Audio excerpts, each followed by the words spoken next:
Olá, boa noite a todos. Eu estou entrando aqui de novo para hoje uma live especial com uma convidada muito especial. Acho que agora vai. Flávia, já te convidei. Ah, Olá, agora foi. você está me ouvindo bem? Sim, Ótimo. aqui ó, que eu entrei antes, né? Não consegui entrar, mostrar para vocês aqui o e-book dela que eu tenho, Prece de Pescador. Tudo bem, Eu, Flávia? tudo bem, eu nem tenho uma cópia aqui para mostrar, porque eu tô longe, né? Não recebi ainda, só vou buscar, vou pegar eles agora quando eu chegar no Brasil. Tô louca Nossa, eu pra... pensei que você já tinha recebido ele aí. Não tenho eles aqui ainda. Olha só. Então, gente, como eu iniciei falando aqui da Flávia, ela mora lá na Dinamarca, mas ela é brasileira do Espírito Santo. Lançou o e-book dela ano passado pela Amazon e agora ela está lançando o filhote dela físico pela editora Pedregulho e ela agora vai se apresentar e falar mais um pouquinho para a gente dele. Agora Você quer que eu se fale do apresenta. livro de mim? Não Primeiro entendi. de você, depois a gente fala do seu filhote. Então, bom, é isso. Eu tenho 45 anos, eu tenho 20 anos quase de. Não, 20 anos de Europa no total, 19 anos na Dinamarca. Eu sou formada em letras em inglês, mas aqui na Dinamarca eu nunca exerci formalmente, digamos, a profissão de professora, mas nesses anos todos já dei muitas aulas de português para estrangeiros e de português como língua de herança para filhos de brasileiros que moram aqui, né? E muitas aulas de inglês também, no Brasil e aqui. E agora, Nossa. quando a gente passa daquela época de filho pequeno, a gente começa a ter mais tempo para a gente mesma. Eu falei, agora que eu vou colocar as mãos na massa para escrever e publicar. Aquela pergunta clichê que eu ia fazer para você, né? Que essa não tem como. A gente já fiquei, ai meu Deus, eu vou fazer a mesma pergunta que todo mundo vou, preciso. Tem que O que, que fazer. te levou a escrever? Escrever sempre foi parte de mim, desde que eu me entendo por gente. Quando eu tinha 8 anos, é a primeira lembrança que eu tenho de escrita. E nem foi uma escrita muito criativa, foi um plágio. Eu plagiei a Ana Maria Machado, escrevi uma historinha sobre uma centopeia, e meu pai achou super original, ele não sabia que era um plágio, e mandou para o jornal. E aí o jornal publicou o caderno infantil, saía aos sábados, publicou aquela minha historinha. Então eu comecei minha carreira ali, com 8 anos. Depois disso, sempre escrevi diários, lógico, enfim. Na adolescência eu escrevia muitos romances. Eu pegava aqueles cadernos do ano letivo, né, no início do ano letivo, aí eu separava sempre um para as minhas histórias. Aí as matérias que lutassem para se dividir lá com os outros cadernos. Mas eu sempre separava um caderno, sem os meus pais saberem, claro, para eu escrever as minhas histórias. E as minhas amigas liam. E eu lembro uma amiga que desenhava super bem, e a gente combinava, um dia eu vou publicar um livro, você vai ilustrar o meu livro. Então foi assim, a adolescência toda escrevendo historinhas, romancezinhos. E aí, quando eu entrei na faculdade, aí não teve mais tempo, né? Não tinha mais como. Aí a escrita passou a ser outra, né? Na Nossa, universidade. mas que interessante. Esses cadernos você chegou a guardar para. Não. Ai, que pena. Nossa, chega a doer no coração, né? Devia. Enfim, não guardei nada disso, nada dos diários, nada desses cadernos, porque eu mudei muito. Eu fui morar em Salvador uma época, depois eu vim para a Europa, então as minhas coisas ficaram na casa da minha mãe, e aos poucos eu ia buscando, e acabou que eu fui jogando muita coisa fora. Então não tive como manter. Uma pena. É, porque essas histórias, né, são únicas. É, uma lembrança E gostosa. o Prece de Pescador, como surgiu? Bom, o Prece de Pescador surgiu assim. O enredo, assim, o embrião desse enredo surgiu muitos anos atrás, eu tinha uns 19, 20, quando um amigo meu me confidenciou uma situação romântica que ele estava passando. E quando você tem um espírito de escritor, tudo tudo que te contam, você pensa, isso vira uma história, hein? Então, meu amigo estava ali me confidenciando, se lamentando, e eu pensando, um dia eu vou escrever isso. E aí, na época mesmo, eu cheguei a escrever. Isso fez parte de um desses cadernos da Tilibra. Só que foi aquela escrita, né, sem nenhuma técnica, sem nenhum pensamento, foi por impulso, né, aquela escrita impulsiva. Aí, quando chegou agora a pandemia, e todo mundo se viu em casa, todo mundo teve que mais ou menos pensar o que eu faço agora, o que eu vou fazer. Eu, de uma situação muito privilegiada, né? Aqui da Dinamarca, a gente não podia estar nos locais públicos abertos, contanto que a gente não aglomerasse. Então, eu caminhei muito na floresta nessa época, principalmente dos anos 2020. E caminhando na floresta, fui pensando, ai, o que eu faço? Eu vou procurar uns cursos de literatura na internet. E aí começou a pipocar, né? Os cursos de literatura, clubes de leitura coletiva, oficinas de escrita. E aquilo me abriu um leque assim, de oportunidades, porque eu estou aqui, né? Então é muito difícil achar um curso em português por aqui, né? E aí o Brasil parece que acordou para essa possibilidade, né? Dos cursos online e me embrenhei em tudo quanto é curso. Comecei a fazer oficinas, literatura escrita por mulheres. Foi a primeira vez que eu pensei nesse termo. Nunca tinha me atentado para esse fato. Literatura escrita por mulheres. Não, nunca tinha olhado para minha estante e pensado, nossa, será que eu tenho mais autores homens aqui? Enfim. Então, durante uma oficina de escrita, me deu vontade de praticar aquelas técnicas que a gente estava aprendendo. Eu acho aquilo tudo muito fascinante. Eu gosto muito, sempre gostei muito de fazer uma leitura atenta, sabe? Quando eu estou lendo qualquer livro, eu sempre estou lendo, prestando muita atenção nas frases, na combinação de palavras. Então, quando eu estava nessa oficina, eu falei, eu vou escrever um romance. Vou colocar em prática essas técnicas aqui. Então, na verdade, o meu impulso, a fagulha, né, para escrever Prece de Pescador foi praticar as técnicas de escrita que eu estava ali aprendendo nas oficinas em 2020. E aí eu pensei, lembrei dessa história, daquela história escrita 25 anos atrás. Falei, aquela historinha dá para eu desenvolver ela, né? Ela pode virar um romance. E aí pronto, então foi assim que surgiu. E aí comecei a escrever. Sim, eu conheci o seu trabalho através da sua live no Pé de Palavra. Sim, Com a sim. Letícia. Nossa, quando eu peguei sua live na metade. A hora que eu vi você falando, eu falei, não, eu preciso ler esse livro. Eu preciso, urgente. Aí eu fui, li o e-book inteiro. Eu li duas vezes. Que... Eu li duas vezes. Aí eu falei, não, porque assim, a sua escrita, ela é impecável, né? Impecável. Obrigada, Eu até me assustei, porque quando você falou assim, nossa, é meu primeiro livro, eu falei, nossa, ela é demais. Porque, assim, você escreve... Eu me preocupei muito que fosse uma leitura fácil, fluida, né? Sim, Como fluida. leitora, eu perco a paciência com leituras muito rebuscadas. Tem algumas exceções, mas na maioria eu prefiro ler uma coisa que flui. Não, e o que me chamou foi assim, eu tinha pensado, eu falei, ai meu Deus, eu preciso assistir a live das meninas, né?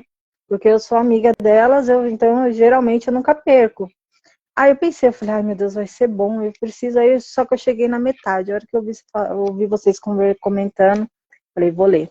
Eu li a primeira vez, não, preciso ler de novo, só para ter certeza. Eu li de novo. Foi o que me incentivou a escrever uma história. Foi a sua mesmo? escrita. Foi Ai, a sua escrita, porque o que eu amei foi aquele negócio que você escreve, você não coloca, ela disse, ele disse. Eu amei.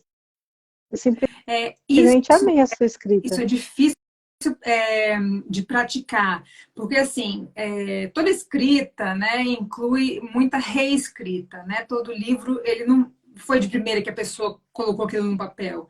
A gente escreve, a gente lê, relê 1 milhão de vezes, a gente percebe repetições, a gente percebe sons que não estão funcionando direito, né? Palavras juntas que não ficou legal. Então, nas releituras e reescritas, essa coisa do ele disse, ela disse, é uma coisa que a gente tem que ficar atento, porque pode ficar cansativo para o leitor e às vezes é desnecessário. Você está rolando um ping-pong, se você conseguiu descrever a cena legal ali, o leitor sabe que tem duas pessoas, né? Se o diálogo tá legal, se você escrever um diálogo que funciona, você não precisa explicar para o leitor, ela que disse isso aqui, ele que disse isso aqui. Então, em muitas partes, não tem como evitar, mas em muitas outras dá para a gente sair cortando um monte de ele disse, ela disse, desnecessários. Né? Não, porque eu achei ele enxuto, assim, ele foi... E a ambientação, né? Que sem falar que a sua ambientação é perfeita. Eu vou dar um spoiler aqui. A hora que a personagem principal entra na casa da avó, nossa, eu me senti entrando na casa da minha avó. Os detalhes, ela contando cada detalhe da casa. E comigo aconteceu a mesma coisa. Eu tive antes e o depois na casa da minha avó. Mesma coisa que aconteceu com ela. Aí a gente vai lendo os detalhes, eu falei, ai meu Deus, é emocionante. Isso é Cada muito legal de detalhezinho. ouvir, Fê. Isso é muito legal de ouvir porque quando a gente escreve, eu acho que a maioria dos autores, não sei, não posso falar pela maioria, enfim, vou falar por mim. Eu gostaria muito, assim, que as pessoas se identificassem, né? Com os personagens, com a escrita, enfim, com os lugares. E casa de vó, cara, é difícil você não ter identificação, né? Então, essa avó, ela é totalmente inspirada na minha avó paterna e a casa dela é totalmente inspirada na casa da minha avó paterna. Então, são lembranças muito queridas que eu tenho da minha infância, né? Daquele lugar que era realmente um paraíso para mim. E a minha tia, filha da minha avó, né, irmã do meu pai, ela tem 82 anos. E ela leu essa história. E ela se emocionou muito com a descrição, com as cenas entre a Diana e a avó e as cenas descritas na casa da avó. Isso foi muito legal para mim, muito legal ter esse retorno. Nossa, mas porque na hora que eu comecei, porque assim, eu tenho um gatilhozinho que me fez lembrar. Ela falando das janelas, dos defeitos, das coisinhas. E na casa da minha avó, na laje, tinha um azulejo, que tinha um passarinho. Eu sempre gravei aquele passarinho, aquele azulejo. A hora que eu comecei a ler cada detalhe, eu falei, ai meu Deus, faltou um passarinho. Né? Falou, estou quase dentro da casa da minha avó. Só faltou um azulejo. Mas eu uma coisa achei legal assim, da casa não. de vó, só para a gente continuar na casa da avó aqui rapidinho, quando eu comecei a conversar com a Letícia e com a Patrícia sobre essa história, e a primeira vez que elas leram uma cena da casa da avó, todas as duas falaram, nossa, gente, quantas lembranças da casa da avó. O tal de abrir uma gaveta na casa da avó e descobrir coisinhas, né? Para mim, assim, é uma lembrança tão viva, né? De abrir aquela gaveta. Toda vez que chegava lá, abria aquela gaveta e ficava olhando, revirando aquele baú do tesouro ali, né? Que todas aquelas coisinhas miudezas dela, para mim, era assim, eram tesouros mesmo. E como eu narrei, né, na história, aqueles monóculos, né, que você colocava aqui, você enxergava uma fotinha lá no fundo. Exatamente, exatamente. E quem disse que eu sabia o nome disso? Eu não sabia o nome disso, eu tive que pesquisar. Eu pesquisei o nome disso para poder escrever na história, porque eu não sabia como se chamava. Muito legal. Muito legal. A fotinha fica lá no fundo. Não estou te ouvindo. Aconteceu alguma coisa com o seu som, com o seu fone. Oi. Agora voltou. Então, aqui, ó, é uma fotografia da minha irmã com a minha prima, que a gente tem que olhar aqui dentro para poder enxergar a fotografia. Então, para quem está assistindo aí a live, isso é um monóculo. Se vocês lerem o e não entenderem o que é isso. Ler é cultura, gente. Olha que legal, que lembrança gostosa. Então, ainda falando da casa da avó, nossa, você falando assim das miudezas da minha avó, ela tinha aquela cristaleira de madeira, cheia de presentes que ela nunca usava. Prato, toalha, de tudo. Agora eu tenho só uma tristeza, que eu quebrei, quando era pequena, um tesouro da minha avó. Ela tinha aquele suporte de pires com as xicrinhas penduradas. E a gente passava sempre correndo na beirada. Aí eu fui, quebrei. O trauma até hoje. Quebrei o tesouro da minha avó. Eu consegui resolver o dilema comprando um daquele e colocando no meu armário. Eu falei, eu tenho um, ninguém vai quebrar. São os tesouros que a gente fica guardado, né? As miudezas. Sim. E sobre, assim, nossa, você costurou na sua... Porque, assim, na hora que eu li, eu pensei, ai, meu Deus, é um romance. Aí eu fui procurar detalhes, aí você registrou o livro como uma ficção. Aí eu fui, meu Deus do céu, mas tem muito assunto. Não é só uma historinha que ela contou, o fulaninho encontrou o fulano, não. Tem todo um entorno, né?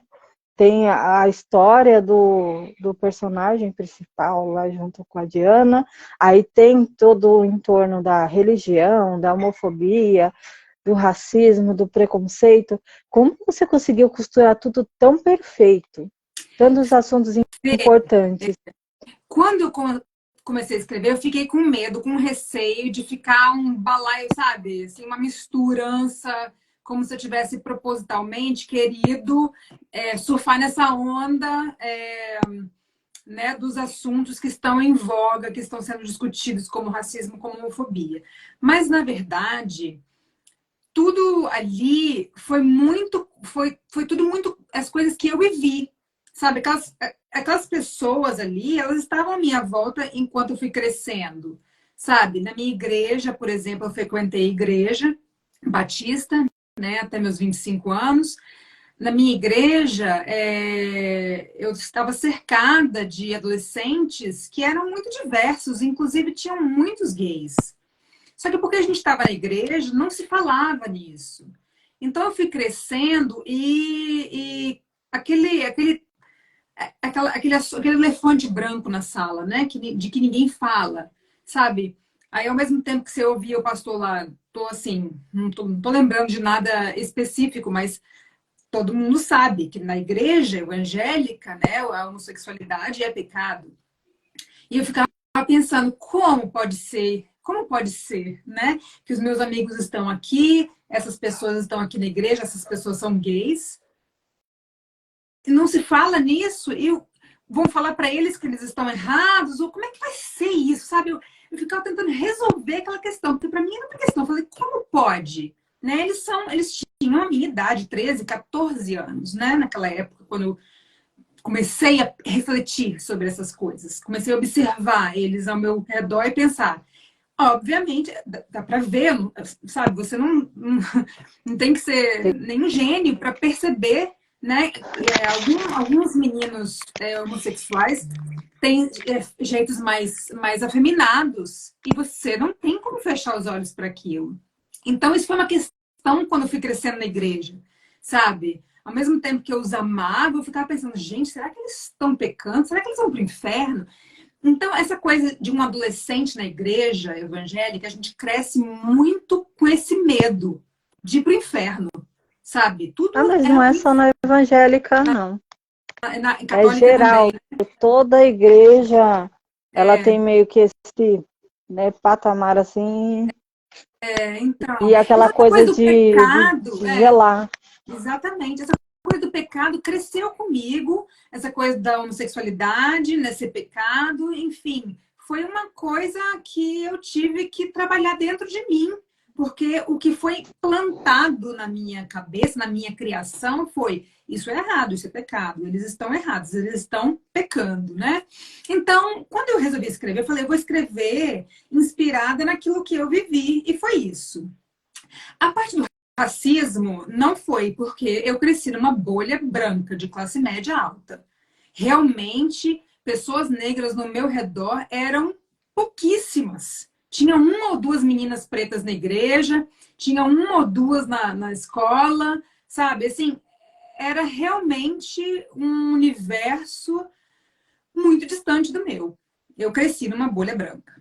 Mas quando eu só para falar da origem dessa história de pescador 25 anos atrás, quando eu fantasiei essa história, né, inspirado na historinha que o meu amigo me contou, né, no relato dele, inspirei ali naquela situação dele, fantasiei aquela história, e naquela época, as novelas da Globo, eu acho, Mulheres de Areia, sabe, essa coisa de vila de pescador, estava muito, né, no meu imaginário. Falei: vou colocar essa situação numa vila de pescador. E aí você começa a fantasiar, né? Nossa, quem era meu pescador? Quem era meu personagem principal? Era o Rodrigo Santoro, né? E aí você chega com 45 anos e pensa: cara, um pescador numa vila de pescadores, né, assim, não é um carinha branco de cabelo liso com a cara do Rodrigo Santoro. E aí Eu aquele fiquei personagem tentando foi falando. imaginar. Não, eu juro pra você, essa coisa do personagem conversar com o escritor, isso acontece. O personagem, ele foi falando comigo, ele falou assim: olha, você vai me desculpar, mas eu não sou esse cara igual o Rodrigo Santoro, não. E aí eu fui pensando, eu falei: cara, é óbvio, né? Essa população, que é uma população negra, né? Esse cara, ele é negro. E isso vai ser um conflito. Um cara negro, pescador, ali do Rio. Ele é um filho de Iemanjá. Ele tem uma relação com Iemanjá, o mar, o pescador, tudo a ver. E aí essa ideia nasceu em mim. Mas, né, como eu mencionei aqui, eu venho de um berço evangélico, então para mim isso foi uma questão também. Eu falei: nossa, o que vão pensar de mim? Porque é uma coisa também que todo escritor e escritora pensa. Seja lá o tema do livro que ele está escrevendo, vai ter algum elemento ali da própria vivência do escritor ou da escritora. E Sim. um medo nosso que tem aqui ai, e se alguém perceber, né? Se alguém ler esse livro, vai se ver ali naquela história, ou vai reconhecer aquela cena. Porque, embora os livros não sejam autobiográficos, nem autoficção, eles são, em sua grande parte, não posso falar maioria, porque eu não posso afirmar com certeza, mas são muito inspirados pelas vivências nossas, por coisas que a gente observou, viu um dia, coisas que a gente mesmo viveu. Então, tem esse medinho, né? Esse receio. Então, eu fiquei com um pouco de receio. Falei: nossa, a minha família é evangélica, os meus amigos da minha cidade natal são evangélicos, muitos deles. O que será que eles vão pensar de mim? Será que eles vão pensar que eu mudei de religião, ou que eu estou zombando, ou que eu estou... Enfim, né? Como vocês devem imaginar, quando a gente cresce na igreja evangélica, a gente aprende, sim, que as religiões de matriz africana são coisa do demônio, são coisa do diabo. Essas religiões, elas são demonizadas, né? E aí, quando eu me vi com esse dilema, eu fiquei pensando: eu vou estudar, né? Eu vou ler sobre os orixás. Né? Quando eu era adolescente, eu não li sobre a mitologia grega. Por que a mitologia grega é uma coisa boa? É cultura, né? É você saber, você ser intelectual. Olha, você sabe da mitologia grega. E por que a mitologia iorubá é demonizada? Tem uma coisa estranha aí, né? Então eu comecei a pesquisar, fui ler sobre a mitologia dos orixás. E eu sou uma pessoa que eu gosto de histórias. Então eu gosto de histórias. As histórias são lindas. E aí eu falei: cara, eu vou me jogar. Vou me jogar nisso e vamos ver no que vai dar. Ah, esse jogo muito bem jogado, né? E foi, assim, muito bom. Porque é difícil, né? Você pegar um livro que conte histórias né, de religiões africanas, porque todo mundo tem esse medo velado de falar, nossa, né, fulano tá se misturando, fulano mudou de religião, olha lá, tá enfiado lá, né, porque o povo Uhum. é preconceito puro. É, Vamos ser realistas, é. preconceito puro. Não conhece, não vive, não sabe do que está falando, mas está ali colocando a sua opinião. Sim. Mas assim, o que você escreveu para mim ficou muito bom, porque você se aprofundou no assunto e foi lá e colocou a realidade, né? Que é Uhum. quando você conta a história dele, que você fala de onde ele veio, o que, que ele passou, a religião dele, a pobreza dele. Nossa, eu fiquei assim, é tudo tão completinho, assim, a história dele, porque tudo, eu fiquei olhando assim, eu falei, nossa, a trajetória. Você vê todo mundo se encontrando, mas você vê a trajetória de cada um. É isso que eu achei Pra legal. onde a vida Que, leva, né? porque você vê assim, o mundo da Diana, o mundo dele, aí tá cada um lá no seu cantinho, aí daqui a pouco você vê um encontra o outro, aí depois aí todo mundo se encontra. Eu achei muito gostoso isso. É como se fosse o livro do Pequeno Príncipe, quando ele visita os planetas. É tudo diferente, mas tá tudo junto. Ai, que Eu gostei muito. isso foi muito legal de ouvir. É porque, assim, quando eu pensei, falei assim, eu vou escrever essa história, assim, ao longo de 10 anos. Vamos colocar assim, o que acontece na vida de uma pessoa em 10 anos, né? Acontece muita coisa, a gente vê muita gente, a gente vê muitos lugares, a gente tem encontros legais de pessoas que a gente nunca mais vai ver. A gente encontra pessoas com quem a gente forma amizades que vão durar o resto da vida. Então, eu falei, eu vou colocar assim os eventos que acontecem na vida de uma pessoa, né? Peguei vários eventos da minha própria experiência, emprestei para Diana, né? Essa coisa de você viajar, de você fazer um curso, de você trocar de curso, arranjar um primeiro emprego, são coisas que acontecem com praticamente a maioria das pessoas, né? Pelo menos na nossa bolha. Então eu falei, eu quero que as pessoas se identifiquem e eu quero contar os encontros e desencontros, porque a vida é isso, né? São encontros e desencontros, são experiências únicas, umas boas, outras ruins, enfim. O que vai acontecer na nossa vida? Eu nunca pensei assim, num evento bombástico, ou numa personagem forte, uma mulher, assim. Eu sempre pensei numa história normal, uma história de vidas de pessoas, né, ao longo de 10 anos. E as coisas que acontecem na vida das pessoas, né, em 10 anos. Sim, porque nem a vida é o conto de fadas, né? Acontece Exatamente, de tudo um pouco. exato. Foi esse o objetivo. Eu falei, vou contar aos poucos. O ano vai passando, sabe? Passa um outro ano, o que aconteceu? Aniversário, de novo aniversário, sabe? Aquela coisa.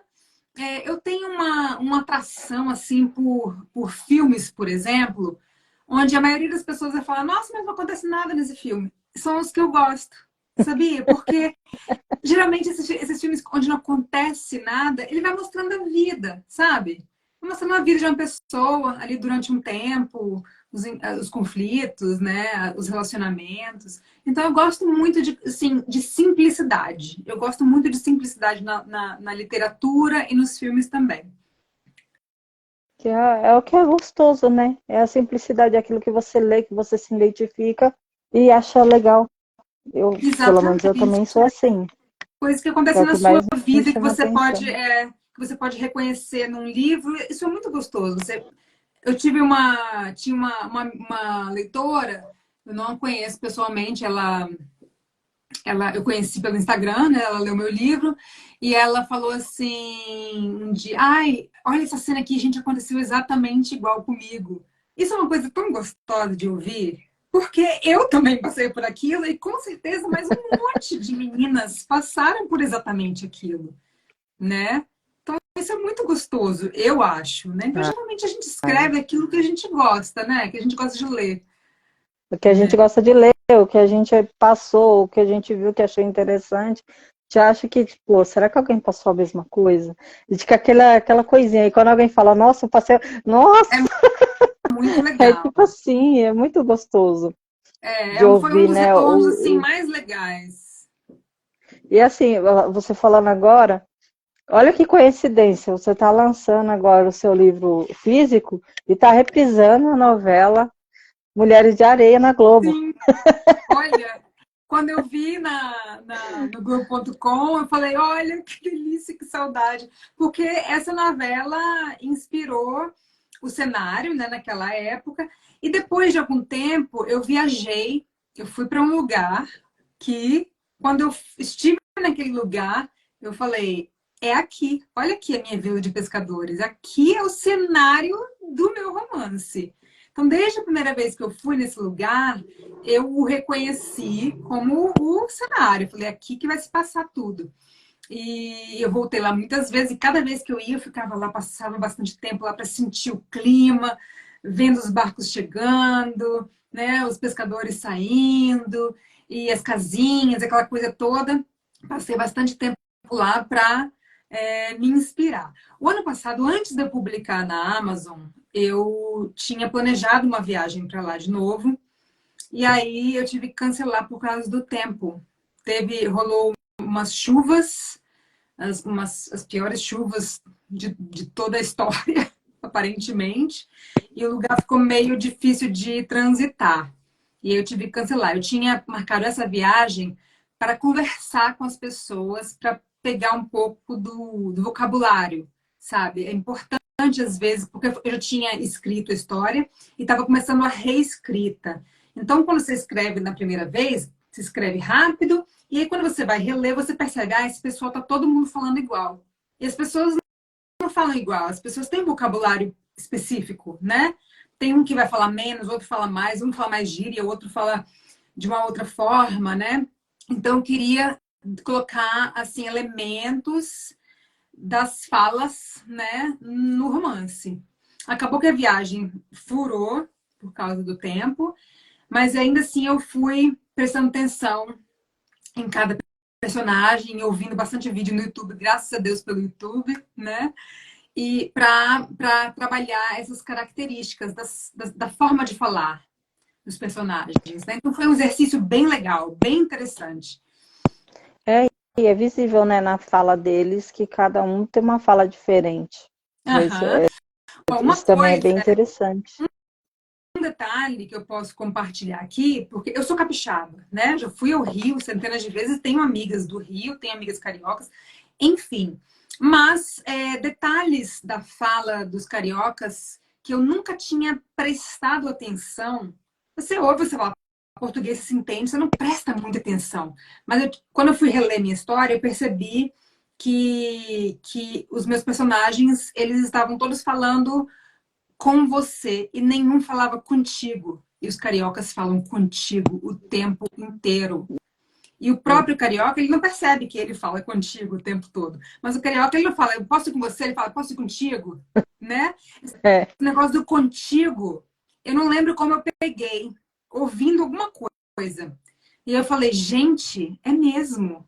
Os cariocas, eles não falam com você, eles falam contigo. Então, eles falam um pouco com você, mas a maior parte das vezes é contigo.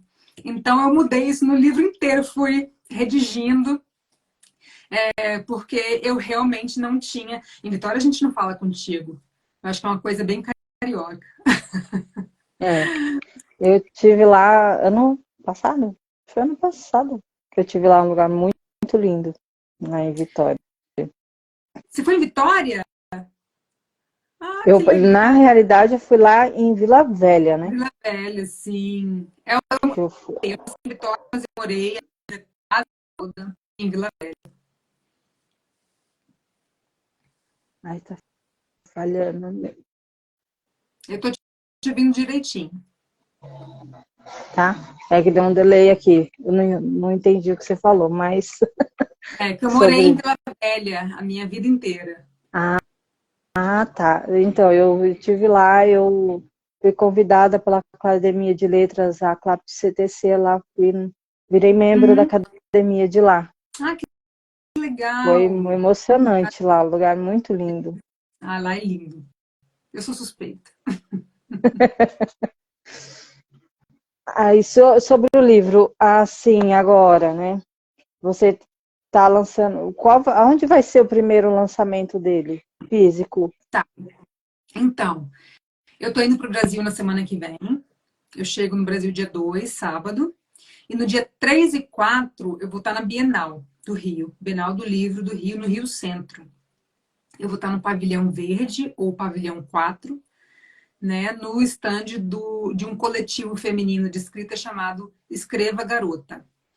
A gente vai estar do lado do Café Literário, bem pertinho. Então, quem estiver por lá, passa lá para me dar um abraço, tirar uma foto, porque eu tô carente de contato e chamego brasileiro, como eu já escrevi. Eu tenho muita saudade da interação, né, entre o meu povo, né, com o meu povo. Né? Aqui eu sou uma estrangeira. Né? Então é muito gostoso para mim, muito especial estar no Brasil e falar com as pessoas e sem ter um sotaque, né, assim, soar estrangeira. Então eu estou muito ansiosa pela Bienal. E depois, dia 3 e 4, Bienal. Aí dia 5 eu vou fazer o lançamento numa livraria sebo em Ipanema, chamada Lima Barreto, em, em, em conjunto, eu esqueço as palavras às vezes, em parceria com a Oasis Cultural, que está me ajudando a realizar esses eventos. Né? Então, no Rio vai ser isso. 3, 4 na Bienal, dia 5 na Livraria Sebo Lima Barreto, em Ipanema. E aí depois eu vou para Vitória e no dia 13 de setembro eu vou fazer o lançamento em Vitória. E Vitória é onde as pessoas que eu conheço estão, né? As pessoas com quem eu cresci, né? Então eu tenho muitos amigos e amigas e, né, conhecidos, pessoas da minha rede, né, de contatos e amigos desde que eu era criança. Então, eu estou super animada e ansiosa por esses eventos. No Rio, eu não conheço muita gente, como eu já falei, então eu espero que as meninas do Rio apareçam, tá? Eu tenho poucas amigas lá, alguns contatos de muitos anos, então eu espero que seja bem legal. O que eu mais quero é ter a oportunidade de conversar com as pessoas sobre qualquer coisa. Eu estou louca para bater papo. Ah, mas isso aí vai ser fatal. Você vai estar no Rio, adivinha onde? Na Bienal. O melhor lugar para bater papo. Eu estava pensando, eu falei, nossa, seu livro foi tipo assim, a sua trajetória com o seu livro foi a coisa mais bonita, porque assim, ó, você fez o e-book, você escreveu sua história, descansou sua história, fez o e-book, o e-book foi super aceito, agora ele está nascendo no físico, você vai para onde? Para a Bienal. Falei, que coisa linda, gente. Muito legal. Eu tô assim, nas nuvens, super animada. E como você falou, né, na Amazon tem muitas avaliações legais de pessoas que eu não conheço, tem pessoas que deixaram as estrelinhas, mas não escreveram muita coisa. Mas só até as pessoas terem deixado 4 estrelinhas, gente, aquilo me dá uma sensação tão gostosa, né? Alguém leu meu livro e gostou, olha que legal, cara. Isso é muito legal. Isso é muito legal de receber esse porque feedback. assim, na realidade, aquela especificação da Amazon, muita gente não sabe que tem. Muita gente deixa passar batido. Se todo leitor soubesse, tinha muito mais. As pessoas não sabem realmente. É uma pena. Mas vamos fazer propaganda. Não, eu coloquei seu livro também no aplicativo Estante. Estante, agora eu tô falando do celular. Que é um aplicativo de leitura, que você pesquisa o livro lá pelo nome, pelo ISBN, aí você lá coloca o tempo que você quer ler o livro e o tempo que você concluiu a leitura e deixa as estrelinhas lá. Eu cadastrei o seu livro lá. Que legal, obrigada, muito obrigada. Eu tô por fora de muitos apps de leitura, essas coisas, porque eu não tenho muito jeito, não tenho muito dom para mexer em app. E a única rede social que eu tenho é o Instagram, então eu sou meio assim, meio atrasada nesse sentido. Então, muito obrigada pela sua ajuda nesse Né? método de leitura. Né, então, aí, assim, o que que você acha, assim, que você podia falar que ficou faltando, assim, que você acha que é importante sobre o seu livro? O que eu acho importante quando você for ler, você que não leu ainda, por exemplo, é você não esperar grandes eventos e reviravoltas. Não foi esse o meu objetivo. Eu quis escrever uma história real de pessoas reais. E, e não olhar para ninguém ali, nem como vilão, nem como mocinho, né? Porque mesmo as pessoas, os personagens de quem você pense, ai, que pessoa, né? Eu não gosto, né? O vilão, nem essa pessoa é um vilão ou uma vilã, né? Pode ter sido uma pessoa que cresceu num meio, que formou aquela mentalidade, enfim, tantos fatores, né? Fazem com que a gente se torne aquilo que a gente se torna. Então, eu acho que é para a gente ler sem julgamento, né? Sem julgamento e com o coração aberto, né?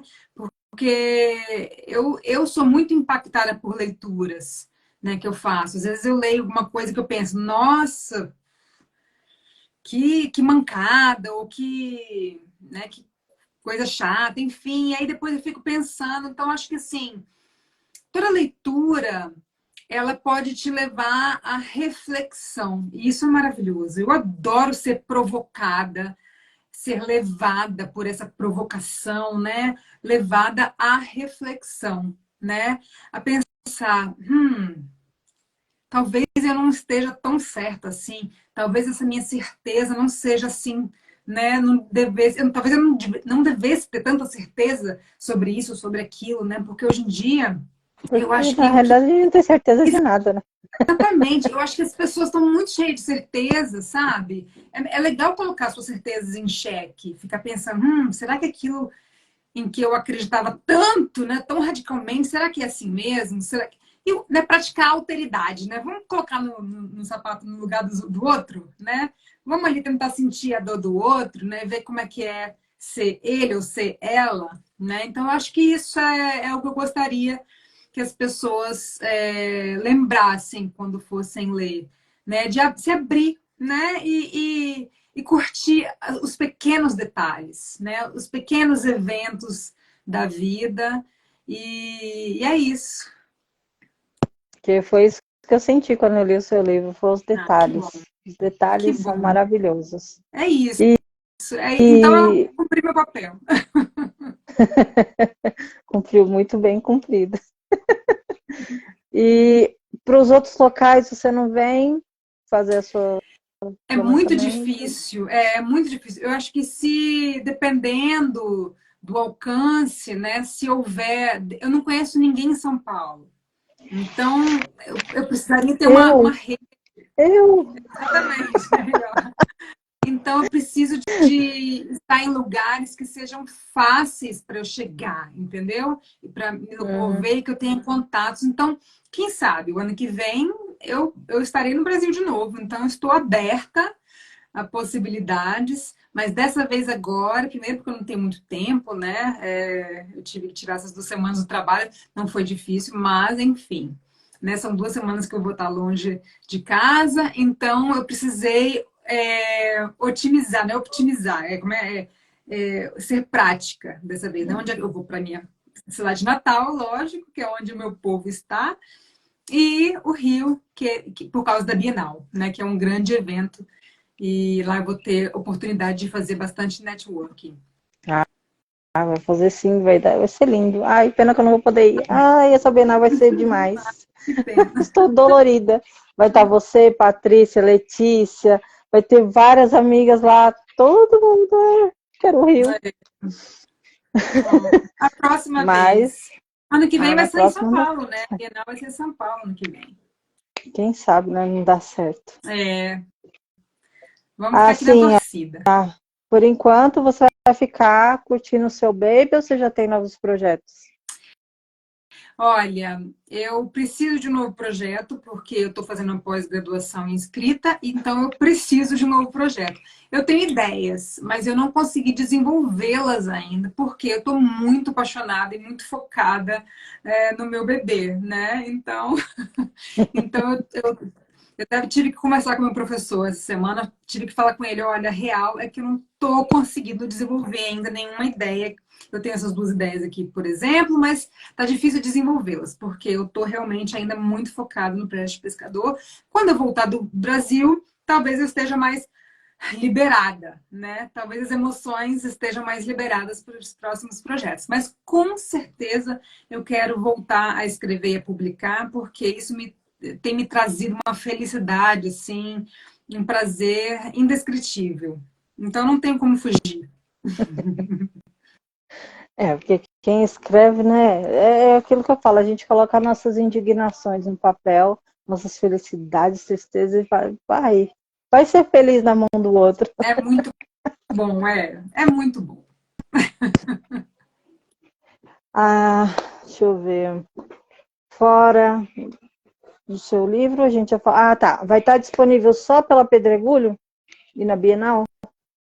Olha, a princípio sim. Eu não sei quantos exemplares eu vou ter quando eu voltar para casa.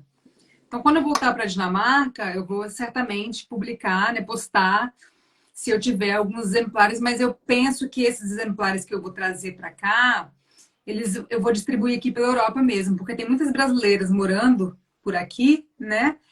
Que gostariam, já me perguntaram como é que eu faço. Falei, fica difícil comprar da editora, porque eles não mandam para o exterior, né? Então, a princípio, sim. A princípio, é comprar direto com a editora Pedregulho, no site deles. Viu? Delas, na verdade. É uma editora formada apenas por mulheres. Pessoal, eu soltei a resenha do livro hoje, tá lá o Instagram da Pedregulho, o Instagram da Flávia, e também da Amazon, por onde vocês conseguem o Kindle, o e-book. Exatamente, isso. Quem tem Kindle é uma opção, né? E Que dá é para bem ler por válida. celular também, quem não tem o Kindle, é só baixar o aplicativo, dá para ler pelo celular também. Assim, Exatamente. lógico, não é aquela emoção de você ler o livro, mas, assim, também eu era contra o e-book, né, assim, mas agora eu me apaixonei. Depois do seu, eu larguei mão, comprei o Kindle e leio direto. A praticidade acaba falando mais alto em alguns momentos, né? É muito Que é mais prático levar o fácil para Kindle, né? carregar. Para Exatamente. carregar, às vezes à noite, você está dormindo, tem muita gente assim, você pega seu cantinho ali, lê aqui, não perturba E ninguém. para viajar também, né? Você não pode encher a sua mala de livro. Então, para viajar é muito prático. Eu recomendo muito. Então, eu queria te agradecer, né, Eu que pela te sua agradeço. disposição. Você está aí do outro lado aí. Não sei nem que horas são aí agora? São 6 minutos para as 11 horas Meu da Deus! Olha só noite. que tarde. Então, pela sua Sextando. disponibilidade,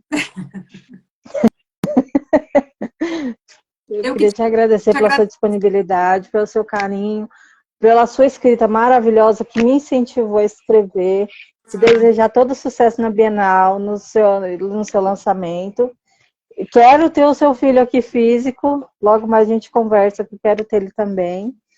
E é isso, sucesso e que ele vire o nosso best-seller querido da gente aí, né? Amém. Muito obrigada pelo seu apoio, por você divulgar. Eu acho isso muito legal, porque eu também gosto muito de divulgar o que eu gosto, o que eu acho legal, né? Então, muito obrigada por fazer esse papel também. Obrigada por ter lido. Obrigada por ter me convidado para esse bate-papo gostoso.